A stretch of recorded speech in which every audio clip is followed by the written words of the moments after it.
আজ আমাদের দেশের মানুষ ভালো নেই।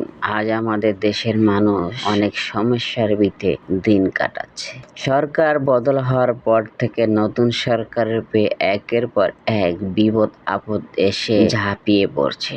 এতে বোঝা যায় শুধু সাধারণ জনগণই নয়, পাশাপাশি কিছু রাজনৈতিক নেতাকেও কিছু পরিকল্পনা রয়েছে। দেশটাকে এবং দেশের এই সরকারকে কিভাবে বিপদে ফেলা যায়। এটা সত্য কথা যে মানুষ শক্তের ভক্ত, নরমের জন। যে দেশকে কঠোরভাবে শক্তভাবে শাসন করে চালাতে পারবে সেই টিকে থাকতে পারবে। আর যে ব্যক্তি ভালোবাসা এবং উদারতা দেখাবে, নরম মনের ভালোবাসা দেখাবে, বিপদ তার উপরে এসেই পড়বে। এটা বাস্তব এবং সত্য কথা।